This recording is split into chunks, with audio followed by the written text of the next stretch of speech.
जब 27 की as per था, मतलब भाई साहब तुम्हारा भाई फरारी से चलेगा।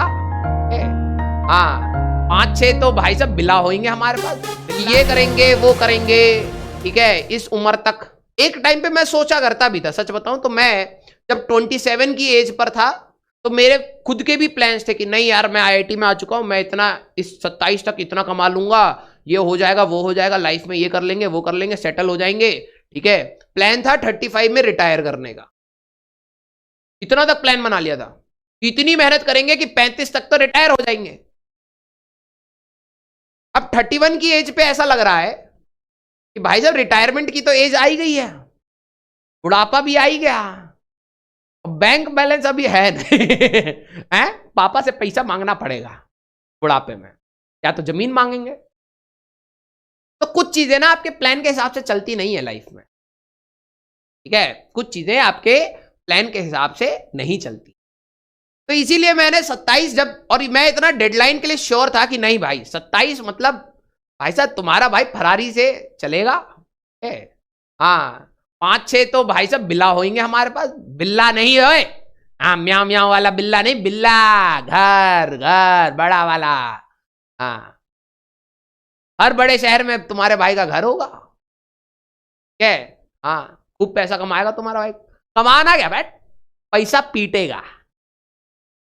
लेकिन 27 की उम्र पे भाई साहब ऐसी हालत थी कि उधारी में जी रहे थे ठीक है, दोस्तों से पैसा मांग करके काम चल रहा था। लाइफ ना कभी कभार इतनी अनप्रिडिक्टेबल होती है, आपको नहीं पता रहता कब क्या हो जाए। तो 27 के बाद मैंने सोचा यार कि क्या बना रखा था अपने ऊपर, एक जबरदस्ती का प्रेशर है, जबरदस्ती का प्रेशर कि हाँ कि घर भी चाहिए, ये भी चाहिए, वो भी चाहिए। हटाओ ये सब चीज, मेटेरियलिस्टिक है जब अंगूर खट्टे हैं उसी समय बचपन की कहानी याद आई। ठीक है, जब मिल नहीं रहा तो अंगूर खट्टा, कौन रहेगा घर में है? हम लोग टेम्पररी इस धरती पर आए हैं, हम लोग ना ही शरीर लेके जाएंगे ना ही कुछ लेके जाएंगे, सब कुछ यहीं रह जाएगा, क्या ही जरूरत है ना? तो 27 से लेके 29 तक 2 साल के अंदर मैंने ये सारी चीजें वॉश आउट करी। मेरी बाइक खराब हो गई, ठीक ही नहीं करे, पंचर पे ही दौड़ा रहे, जब तक टायर चलेगा चलेगा।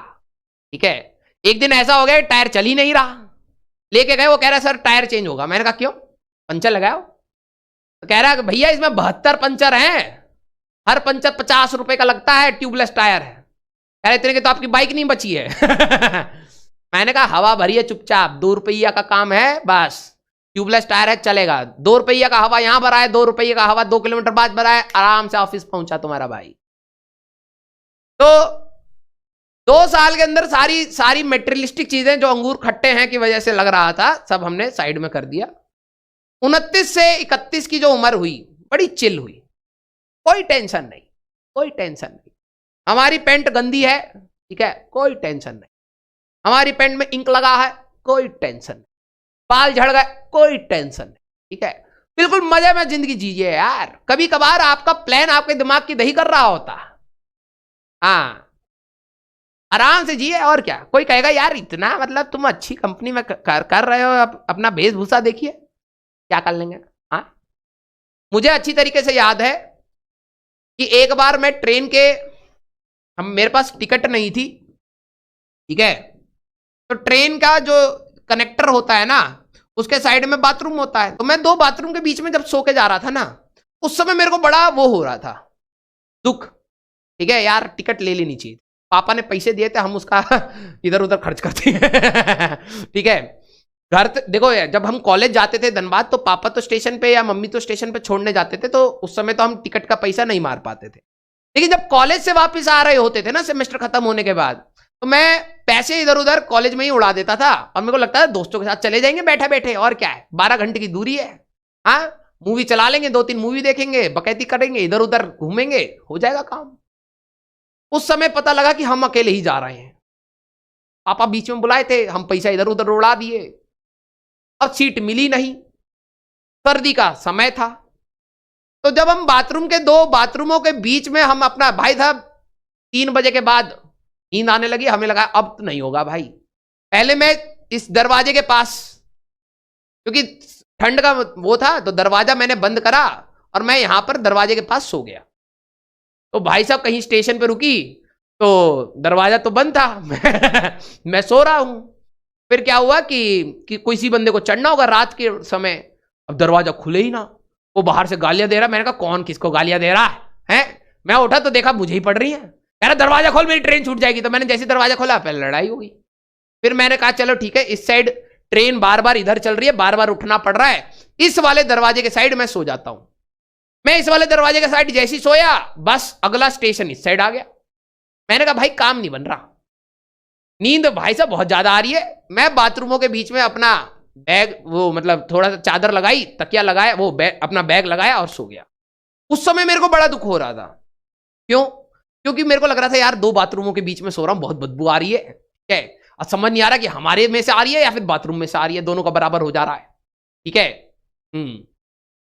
लेकिन फिर सुबह जब मैं दिल्ली पहुंचा, ठीक है, जब मैं सुबह दिल्ली पहुंचा, जैसे ही मैं स्टेशन पे उतरा, ठीक है, वो सारा गिल्ट और सारा जो गंदा गंदा सा फील हो रहा था कि लोग मेरे बारे में क्या सोच रहे होंगे, वो सारा स्टेशन पे उतर गया। रीजन बीइंग पता है क्या है? रीजन बीइंग ये है कि लोग मेरे को जानते ही नहीं है। उनको क्या पता कि मैं ट्रेन में किस हालत में सो के आया हूं। ऑटो वाले का बोला ए फरीदाबाद चलेंगे, ठीक है, पैसा है तुम्हारे भाई के पास, ठीक है, ट्रेन का नहीं था लेकिन ऑटो का पापा ने दे रखा है, ठीक है, बिल्कुल एटीट्यूड में ऑटो में बैठ के भाई साहब सीधे फरीदाबाद गया मैं।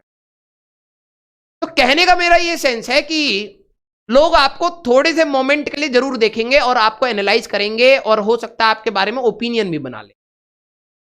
क्या फर्क पड़ता है? 5 दिन के बाद वो कहीं अलग पिट रहा होगा अपनी दुनिया में, हम अलग पिट रहे होंगे अपनी दुनिया में। अपनी जिंदगी में दूसरे की वजह से स्ट्रेस नहीं लेने का, सिर्फ देने का है। क्लियर? हाँ, ये सही बात है भाई, दूसरे का ज्यादा स्ट्रेस लेने का नहीं। ठीक है, लाइफ चली जाती है आगे, और ज्यादा नहीं कर पाए तो क्या हुआ? भगवान ने भेजा इसलिए था कि जाओ बकैती काटा, क्योंकि पर्पस ऑफ लाइफ तो किसी को भी नहीं पता है। है ना? पर्पस ऑफ लाइफ तो किसी को भी नहीं पता है। भगवान ने धरती पे भेजा है, जाओ भैया 60-70 साल तुम्हारे लिए पनिशमेंट है, जाओ। हाँ, कलयुग है, जाओ। तो 60-70 साल हमको भी काटना है, आपको भी काटना है, मजा किया जाए, इसीलिए ऐसे पढ़ रहे हैं। क्या ही कर लेंगे, मरने के बाद काम थोड़ा ना आएगा। बस समय काटने का ये एक जरिया है। क्या? इंजॉय करिए पढ़ाई को। हाँ, क्लियर? हाँ, ट्रू लाइन्स। हाँ भाई देखो, हमारे तो सोचने का ये तरीका है, इसीलिए हम कहते हैं कि हम काफी प्रैक्टिकल हो चुके हैं। अब थोड़ा सा और प्रैक्टिकल हुए तो बस अब साधु बनने की देरी है। हाँ, किसी दिन प्रवचन देते हुए मिलेंगे तुम्हें, हाँ, पंडाल वंडाल में। क्लियर? आ जाओ भाई। तो हम कहां पर थे? हम कुछ इंपॉर्टेंट पॉइंट्स पे थे। आ जाओ बैक टू आईआईटी। अगर नहीं हुआ तो भाई साहब लोग बहुत गंदा गंदा बोलते हैं, प्लीज पढ़ लो। हाँ, ये बात भी है।